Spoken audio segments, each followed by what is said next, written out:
টেক্কা টিজার দেখেছেন তো, সেখানে দেবদা কিভাবে গোদা বাংলায় দিচ্ছে, কি দিচ্ছে সেটা তো বুঝতে পারছেন, কিভাবে দিচ্ছে বেশ কয়েক জায়গায় একেবারে গোদা বাংলাতে। ঠিক সেইভাবেই কিন্তু দিতে ইচ্ছে করছে আমার। হাতে গোনা কয়েকটা ফেসবুক পেজ, একটা পার্টিকুলার নির্দিষ্ট একটা সুপারস্টার, নিজেকে সুপারস্টার বলে এবং তার ফ্যানরাও সুপারস্টার বলে দাবি করে, কিন্তু তার সেই হিসাবে কিন্তু সেরকম একটা লার্জার দ্য লাইফ কিন্তু একটা যে মানে বক্স অফিস আনবে তার কিন্তু লাইফ একটাও কিন্তু নাই।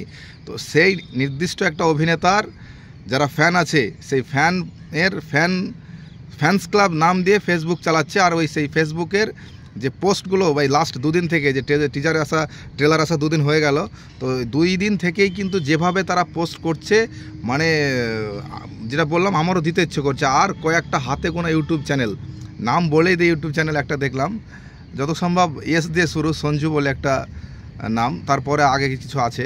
তো সেখানে দেখলাম ওই যে টেক্কা যে ট্রেলারের রিভিউ করছে, মানে সবারই রিভিউ কিন্তু দেখা হয়েছে, আমরাও করেছি, আমরা হয়তো ভালো রিভিউ দিতে পারি না, ছোটো মানে নতুন করছি। তো সেখানে মানে কি লজিক ছাড়া কথা বলছে, মানে ধারণার বাইরে। টেক্কা সিনেমাটা নাকি মানে কি বলতে চাইছে যে মানে সব রকম ফল, প্রায় 10 থেকে 15 রকমের ফলকে এক জায়গায় করে জুস করে যে জুসটা হবে একটু টেস্টি, সেই রকম ধরনের একটা ট্রেলার। আরে সেই রকম না, একেবারে অরিজিনাল একটা নতুন একটা ট্রেলার এসছে। তোর হয়তো দেখার বল, সে আবার বলছে যে এরকম অনেক সিনেমা আছে, জাবান থেকে কিছু টুকেছে, একটা সিরিজের নাম বললো, সিরিজ থেকে টুকেছে, যে হোস্টেজ একটা সিরিজ আছে। তাছাড়া অঙ্কুশ একটা সিনেমা আছে, সেভিংস অ্যাকাউন্ট না কি বলে একটা সিনেমা আছে। তো সেইখানকার যে একটা ঘটনা আছে, ওই অঙ্কুশদা অনেক বলছে, এটা মানে ডিমান্ড করছে, সেই রকমই কিন্তু দেবদাও এখানে ডিমান্ড করছে যে আমার চাকরি ফেরত দিতে হবে এরকম। তো ও বলতে চাইছে যে সেম একেবারে হুবহু সব ঘটনাকে এক জায়গায় করে যে একটা সিনেমা হয় 2 ঘন্টার, তো 10 জায়গা থেকে টুকে একটা সিনেমা করেছে 2 ঘন্টার, এরকম একটা করবে এরকম বলতে চাইছে। তো আর সে বলছে যে সবাই কি দেখে ভালো বলছে এটা ভেবে পাচ্ছি না। আরে সৃজিত মুখার্জি ডিরেক্টর এই সিনেমায় আরও কত কি গভীরে আছে, সিনেমা হলে গিয়ে দেখতে পাওয়া যাবে সামনে। আর হাতে গোনা কয়েকটা দিন বাকি, সপ্তাহখানেক পরেই দেখতে পাওয়া যাবে যে সিনেমার ভিতর আরও কত কি রয়েছে। এবং এই ধরনের এইভাবে অ্যাঙ্গেল নিয়ে যে বাংলা সিনেমায় এই রকম সিনেমা আর আছে, নাম বলতে পারবে? যেভাবে কমান্ডোসগুলো সিঁড়িতে যখন আসছে, যখন বিল্ডিং থেকে নামছে, কত সুন্দর লাগছে দেখতে। এবং একেবারে রিয়াল যে কমান্ডোস, অবশ্যই রিয়েল কমান্ডোস দিয়ে শ্যুটিংগুলো করা। তো এইভাবে আমার মানে মনে হচ্ছে না যে বাংলাতে এই ধরনের আগে কেউ করেছে।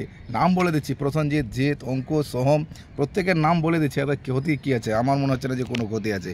তো একটা নাম বলে দেখ না যে এরকমভাবে করা হয়েছে, এইভাবে এত বড় একটা অ্যাঙ্গেলে থ্রিলার সিনেমা, এইরকম যে কালার গেটিং লাগছে, দেবদার ডায়লগ, তার যে বললাম কীভাবে গোদা বাংলায় দিচ্ছে, এইরকম হয়তো এরকম ভাষা ইউজ করা হয়েছে অন্যান্য সিনেমাতে, ইউজ করা হয়েছে, না করে না, কিন্তু যে ভালো লাগাটা এটা কিন্তু একমাত্র এই দেবদার দ্বারাই সম্ভব, বাংলা সিনেমাতে বিশেষ করে। আমি সাউথে যাচ্ছি না, বলিউডে যাচ্ছি না, ওই সব জায়গায় আমার যাওয়ার দরকার নাই। তো আর যেটা প্রথমে বললাম, কিছু ফেসবুক পেজ মানে নির্দিষ্ট একটা অভিনেতার নাম নিয়ে কিন্তু ফেসবুক পেজগুলো তৈরি, তারাও কিন্তু প্রত্যেক দিন প্রত্যেক মুহূর্তে ঘন্টায় ঘন্টায় কিন্তু তারা বিভিন্ন ধরনের পোস্ট করছে যে সিরিয়াল ছেড়ে আবার এরকম।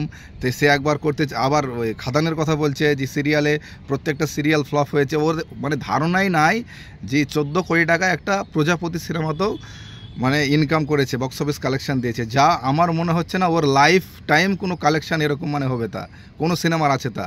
তো সব সিনেমা যদি দেখতে যাই, তার বড় বড় কিন্তু অভিনেতার সিনেমা আছে, কমার্শিয়াল সিনেমা, অ্যাকশন সিনেমা কিন্তু আছে, সেই সিনেমাতেও কিন্তু 14 কোটি টাকা তার কিন্তু বক্স অফিস কালেকশন নাই। কিন্তু তার ফ্যানেরা এটা বলছে এটা ফেক, এগুলো বানোয়াট, এগুলো মিডিয়াদের দ্বারা সব প্রচার করা, এসব ফালতু। সে রাজনীতি করে, ওটা একটা ইস্যু টেনে আনছে যে রাজনীতির লোককে নিয়ে এসে গাড়ি ভাড়া করে নিয়ে এসে সিনেমা হলের সামনে রিভিউ দিয়েছে, মানে ইন্টারভিউ দিয়ে বলা করা হয়েছে যে ব্লকবাস্টার হয়েছে, অনেক বক্স অফিস কালেকশন করেছে। মানে ওরা কতটা নিচ মানে ভেবে না, ওরা তো ওদের নিজের যে অভিনেতার ফ্যান নিজেকে দাবি করে, ওরা কিন্তু তার যার ফ্যান মনে করে তারই সিনেমা, ওরা কিন্তু হলে গিয়ে 300 টাকা টিকিট কেটে কিন্তু সিনেমা দেখে না। এটা বাস্তব, এটা মানে প্রত্যেকেই জেনে গেছে অলরেডি। তো এটা আর যে অভিনেতার নাম বলছি আমি কিন্তু তারও সিনেমা দেখতে ভালোবাসি, তাকেও ভালোবাসি, বাংলা সিনেমার ফ্যান, বাংলা অভিনেতাদের ফ্যান। তো তাই বলে যারা এই ধরনের ফ্যান, যারা ফ্যান বেজ চালাচ্ছে তাদের কিন্তু ফ্যান না। তো তাদেরকে এইভাবে মোটেই পছন্দ করছি না, যে ধরনের তারা নেগেটিভিটি ছড়ানোর চেষ্টা করছে। যখনই দেবদা সিনেমা আসছে দেখছি কিন্তু এইভাবে তারা প্রচার করছে। হয়তো 2-1টা ফ্যান বেজ আছে যারা এই সুপারস্টার দেবেরও যারা ফ্যান বেজ, তারা হয়তো নেগেটিভ চলে, তারা এইভাবে কিন্তু ভাষা ইউজ করে না। তো তো যারা মনে করছো এই সিনেমাটা মানে এই ট্রেলার দেখে যারা মনে করছো সিনেমাটা ভালো হবে না, এখান থেকে ওখান থেকে টোকা, তারা এখনও ভুল ধারণার মধ্যে আছো। আর হাতে গোনা কয়েকদিন পরে রিলিজ, সিনেমা হলে গিয়ে দেখে নিও আরও কত কি সাসপেন্স রয়েছে, আরও কত কি থ্রিলার রয়েছে সিনেমার মধ্যে। এবং দেবদার পারফরমেন্স আমি মনে করছি বনহাসে যে অমলের চরিত্র দেখেছিলাম, সেই অমলের চরিত্রকেও কিন্তু একেবারে ডাউন করে দিয়ে কিন্তু আপে চলে যাবে।